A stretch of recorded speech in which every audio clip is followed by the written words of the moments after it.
अश्विन मास की कृष्ण पक्ष की प्रतिपदा तिथि के दिन से पितृपक्ष की शुरुआत हो जाती है, जो कृष्ण पक्ष की अमावस्या तिथि को समाप्त होती है।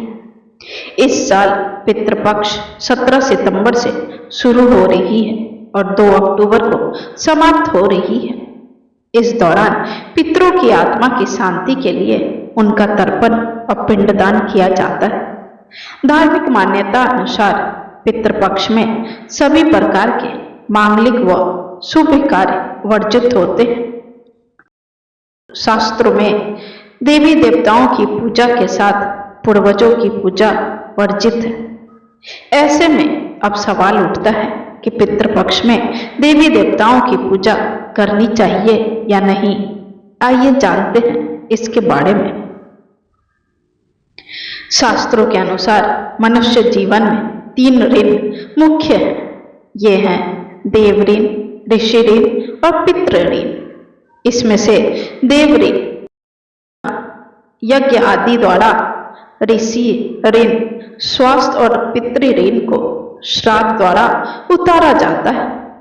इस ऋण का उतारा जाना जरूरी होता है, क्योंकि जिन माता पिता ने हमें जन्म दिया, हमारी उम्र, आरोग्य और सुख समृद्धि के लिए कार्य और तकलीफें उठाई, उनके ऋण से मुक्त हुए बगैर हमारा जन्म निरर्थक है।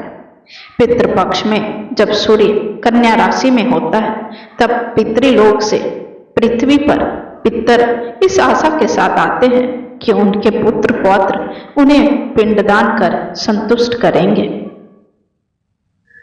ऐसा न होने पर अतृप्त इच्छा लेकर लौटे पितर दुष्ट या बुरी शक्तियों के अधीन हो जाते हैं,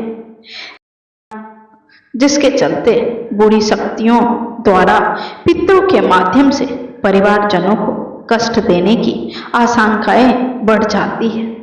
इसके चलते घर में कलह, झगड़े, पैसे का ना रुकना, नौकरी का अभाव, गंभीर बीमारी, हालात अनुकूल होने के बाद भी शादी का न होना या टूटना, बच्चे ना होना या विकलांग बच्चों का होना आदि परेशानियां होने लगती हैं। लेकिन पितृपक्ष में अपने पितरों का श्राद्ध करने से, उनकी अतृप्त इच्छाओं के पूर्ण होने से, उनकी मुक्ति के साथ ही परिवारजनों को भी उनकी तकलीफों से मुक्ति मिल जाती है। पितृपक्ष में मृत व्यक्ति की जो तिथि होती है, उसी दिन श्राद्ध किया जाता है। श्राद्ध केवल पिता ही नहीं, बल्कि अपने पूर्वजों का भी किया जाता है। जब कोई अपना शरीर छोड़कर चला जाता है, तब उसके सारे नित्य क्रियाक्रम करना जरूरी होता है, क्योंकि ये क्रियाक्रम ही उस आत्मा को आत्मिक बल देते हैं और वह इससे संतुष्ट होती है। प्रत्येक आत्मा को भोजन, पानी और मन की शांति की जरूरत होती है, और उसकी यह पूर्ति सिर्फ उसके परिवारजन ही कर सकते हैं। परिजनों से ही वह आशा करती है। श्राद्ध में पितरों को आशा रहती है कि हमारे पुत्र पौत्रादिक हमें पिंडदान तथा तिलांजलि प्रदान कर संतुष्ट करेंगे। इसी आशा के साथ वे पितृलोक से पृथ्वी लोक पर आते हैं। यही कारण है कि हिंदू धर्म शास्त्रों में प्रत्येक हिंदू गृहस्थ को पितृपक्ष में श्राद्ध अवश्य रूप से करने के लिए कहा गया है।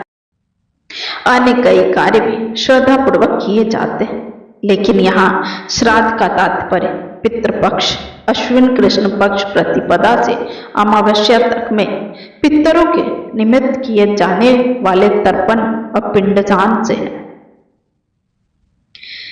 देवी देवता की पूजा इस पितृपक्ष में करनी चाहिए या नहीं करनी चाहिए, आइए जानते हैं। पितरों को पूजनीय माना गया है।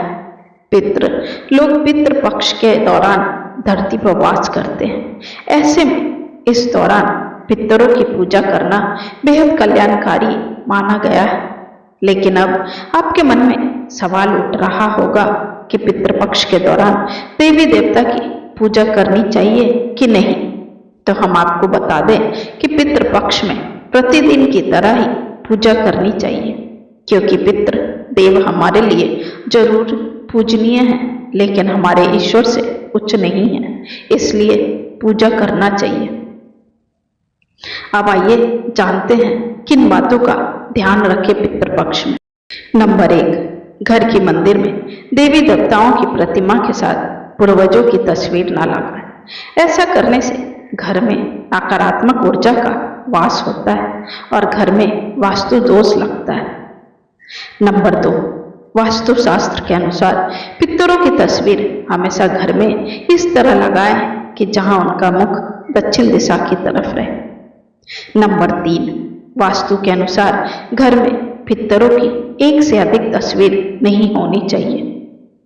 नंबर 4, पितृपक्ष के दौरान प्रातःकाल स्नान करने के बाद नित्य की तरह ही देवी देवता की पूजा करनी चाहिए। नंबर 5, देवी देवताओं के पूजा के बिना पितृपक्ष में श्राद्ध, पिंडदान इत्यादि का फल नहीं मिलता है। अब आइए जानते हैं पितृपक्ष में कैसे करें पितरों का श्राद्ध। पितृपक्ष के दौरान नियमित देवी देवता की पूजा करने के उपरांत दक्षिण दिशा में मुंह करके बाएं पैर को मोड़कर बाएं घुटने को जमीन पर टिकाकर बैठ जाए। इसके बाद पितरों का ध्यान करते हुए उनकी पूजा करें। पितरों के श्राद्ध के समय जल में काला तिल मिलाएं और हाथ में कुश रखकर उनका तर्पण करें। पितृपक्ष की अवधि में दोनों बेला में स्नान करने के पश्चात पितरों का ध्यान करें। इस दौरान ज्यादा से ज्यादा गरीबों को भोजन कराएं। क्या आपको पता है कि पितृपक्ष में क्यों की जाती है भगवान विष्णु की पूजा आराधना? तो आइए जानते हैं। जगतपति भगवान विष्णु जगत के पालनहार है और मोक्ष के दाता है। भगवान विष्णु ही एकमात्र ऐसे देवता है जो सृष्टि के पालनहार है और मृत्यु उपरांत मनुष्य को मोक्ष की गति भी प्रदान करते हैं। गया में भगवान विष्णु का एक प्रसिद्ध मंदिर है जिसको तीर्थ कहा गया है। दुनिया के लोग कहीं भी रहे पितरों की शांति के लिए गया ही जाते हैं। वहां पे भगवान विष्णु की पूजा की जाती है।